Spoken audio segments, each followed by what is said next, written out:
গতকাল মহান জাতীয় সংসদে চট্টগ্রাম মহানগর পানির উপর ভাসছে এরকম একটি বিষয় আসছিল এবং এটি সামাজিক যোগাযোগ মাধ্যমে ব্যাপক প্রচার হয়েছিল এবং এই বিষয়ে মাননীয় প্রধানমন্ত্রী তার প্রশ্ন উত্তরের সময় চট্টগ্রাম মহানগরবাসীর কাছে দুঃখ প্রকাশ করেছিল এবং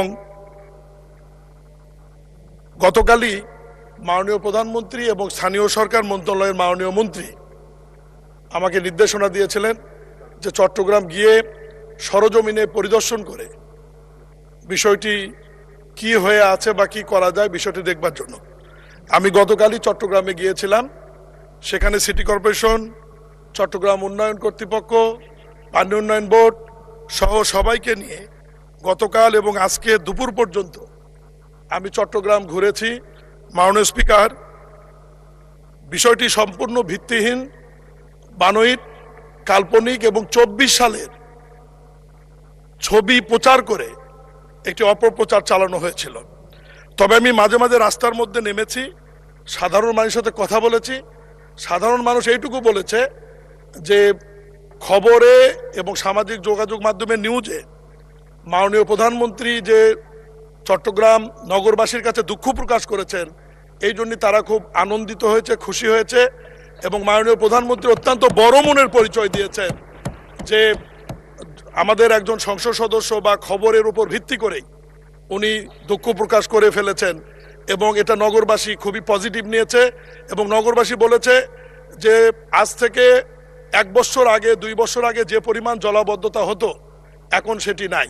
চট্টগ্রাম নগরীতে টোটাল 57টি খাল রয়েছে মাননীয় স্পিকার।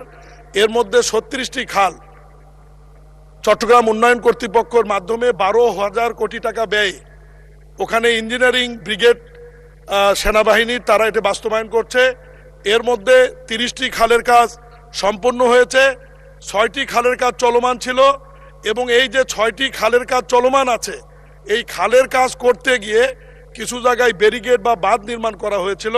হঠাৎ অতিবৃষ্টির কারণে ওই বাঁধগুলির কারণে জলাবদ্ধতা তৈরি হয়েছিল এবং 220 মিলিমিটার বৃষ্টি হয়েছিল ওই দিন চট্টগ্রামে। ফলে প্রবর্তনা মোড় সহ কিছু জায়গায়, মাত্র 5টি জায়গায় আপনার জলজট তৈরি হয়েছিল, জলবদ্ধতা না, যে পানিটি 3-4 ঘন্টার মধ্যে আপনার সিটি কর্পোরেশন, চট্টগ্রাম উন্নয়ন কর্তৃপক্ষ এবং পানি উন্নয়ন বোর্ডের যৌথ কার্যক্রম পরিচালনার কারণে পানিটি নিষ্কাশন হয়েছে এবং আজকে চট্টগ্রামে কোনো পানি নাই। আমি সংক্ষেপে শুধু এইটুকু বলবো, মাননীয় প্রধানমন্ত্রী এবং আমার মাননীয় মন্ত্রীর নির্দেশে আমি আজকেই মেয়রের নেতৃত্বে সমন্বিত একটি কমিটি করে দিয়ে আসছি। এই কমিটি আগামীতে এ ধরনের কোনো ঘটনা ঘটলে তাৎক্ষণিক ব্যবস্থা নেবে এবং যে 6টি খালের কাজ চলমান ছিল ব্যারিকেড দিয়ে, সেই 6টি খালের কাজ আপাতত বন্ধ করে দিয়ে আগামী 5 দিনের মধ্যে সেনাবাহিনীর ওই সমস্ত ব্যারিকেড উঠিয়ে ফেলে পানির প্রবাহ সচল রাখার জন্য নির্দেশনা দেওয়া হয়েছে এবং আগামী বর্ষা মৌসুমে আমরা এইটুকু নিশ্চয়তা দিতে পারি যে বড় ধরনের কোনো মহান আল্লাহর দিক থেকে যদি বৃষ্টিপাত বা জলোচ্ছ্বাস না হয় তাহলে চট্টগ্রাম মহানগরীতে জলবদ্ধতা হওয়ার কোনো সম্ভাবনা থাকবে না মাননীয় স্পিকার।